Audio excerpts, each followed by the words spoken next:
근데 딱 거기 나온 것만 하면 돼 라고 알려주는 순간 아이들이 이 마음을 다 잃어버려요.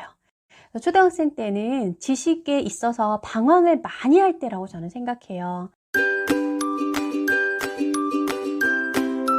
교과서가 기본이라고 하는데 교과서 즐겨 읽는 아이들 보셨나요? 별로 못 보셨죠? 그 이유가 있어요. 자, 교과서는 우선 되게 정제된 지식을 잘 정리해 놓은 책이에요. 지식이 잘 정리가 되어 있다 보니까 교과서만 보면 무언가 쫙 정리가 될 것 같은 느낌이 들지만 사실은 그 행간들이 없는 거라고 보시면 돼요. 교과서에 나와 있는 것들을 이해를 하려면 나와 있지 않은 것들도 알고 있어야 잘 이해가 된다는 거예요. 저 요약되어 있는 게 좋지 않은 거 아시죠?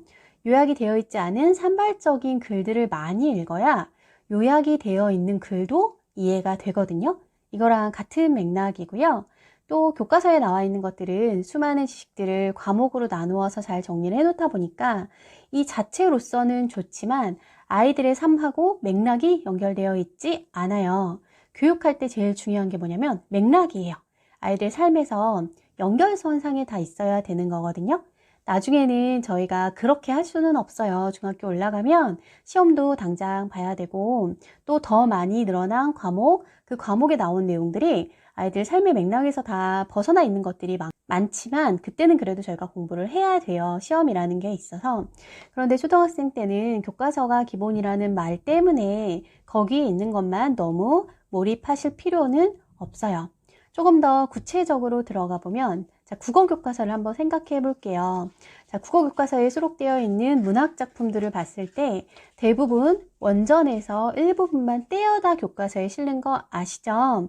이렇게 떼어왔다는 자체가 완전한 텍스트라고 볼 수가 없는 거예요. 이야기는, 문학은 그 자체를 다 읽어야 돼요. 처음부터 끝까지 다 읽어야 되는데 이걸 일부만 갖다 떼어오면 글을 정말 좋아하는 아이들은 이 국어 교과서 받자마자 그 작품 읽는데 되게 재미를 들이지만 그거보다 더 큰 감동이나 재미가 실제 원전에 있어요.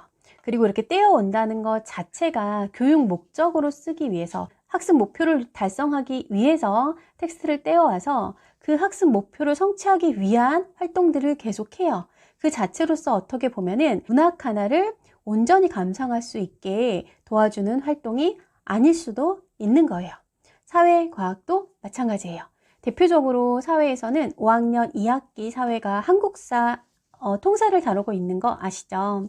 한 학기에 다루는 통사가 그렇게 간단하게 다룰 수 있는 게 아니거든요. 중간중간 내용들이 많이 빠져 있을 수밖에 없고 무엇보다 통사라는 것 자체가 국가사적 관점의 역사거든요. 그로써 아이들이 흥미를 갖기가 쉽지가 않아요. 사회과학도 마찬가지예요. 사회과학은 3학년부터 6학년까지 쭉 보면 그 학년별로는 연계가 정말 잘 되어 있는데 저희가 원래 지식이라는 건 전체적인 숲을 보고 나무를 보았을 때 그게 더 잘 이해가 되는데 많은 큰 지식에서 잘라놓은 한 부분에 집중을 하게 하다 보니까 그보다 더 큰 세상이 있다는 걸 아이들이 이해를 잘 못해요. 그래서 아이들이 왜 교과서에서 딱 만난 주제가 읽는 책에 나오면 그걸 다 안다고 얘기하는 친구들이 되게 많거든요. 안다고 오해하는 거예요. 배웠기 때문에. 아주 조금 배운 건데 그걸 오해를 하고 있는 거예요. 그래서 교과서가 전부고 교과서가 기본이라고 하면 자기가 아는 게 전부인지 알아서 알에 대한 탐구심에 손상을 입는다고 볼 수가 있겠죠. 제가 지금 구체적인 그 국어교과서 사회과학 이렇게만 말씀을 드렸는데요. 이 이야기에서도 이미 정답을 얻으셨겠지만 이 정돈이 되어 있는 지식이나 일부 잘려져 있는 작품 이게 아니라 온전히 그거를 크게 만날 수 있는 책을 읽는 것이 훨씬 교과서 읽기보다 중요하다라고 말씀을 드리고 싶고요. 그게 잘 되었다면 교과서 정리하는 것도 물론 의미가 있어요. 제가 드리고 싶은 말씀은 교과서가 기본이니까 교과서만 보면 된다. 교과서에 나오는 것만 딱 알면 된다. 이렇게 말하는 게 되게 위험하다는 말씀을 드리고 싶은 거예요. 뭐가 너무 많다 보니까 가끔은 부모님들께서 우리 아이가 초등학교 때 이것만 딱딱 했으면 좋겠다. 그리고 무엇을 해야 되는지만 알려주면 참 좋겠다 해서 이런 정보들 사실 되게 좋아하시거든요. 교과서가 기본이고 교과서만 보면 되고 다른 거 초등 때 그게 의미 없다. 이런 말 들을 때마다 되게 가슴이 되게 답답해져요.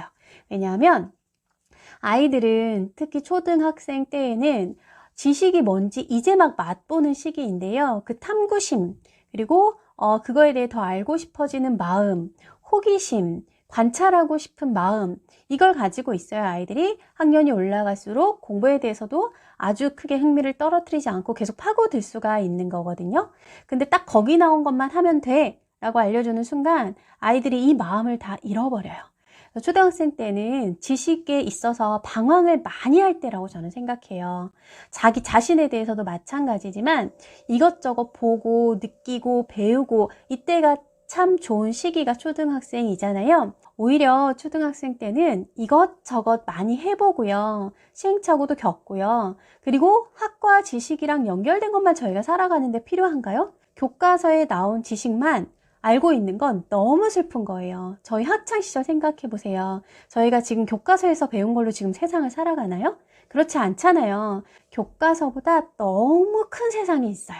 너무 넓은 세상이 있고 그거를 아이들이 어떻게 찾아 나가게 도와주어야 되는가, 이거를 도와주는 게 저는 어른들의 역할이라고 생각을 합니다. 교과서가 기본입니다. 교과서만 보면 됩니다. 이 말 들을 때마다 아이들이 어떤 삶에서 풍성하게 자기 존재를 만들어가고 찾아가고자 하는 관점으로 하는 말이 아니라 입시 하나를 중점에 두고 하는 말이구나 라는 걸 부모님이 좀 걸러서 들으실 필요가 있다라고 말씀을 드리고 오늘 영상을 마치겠습니다.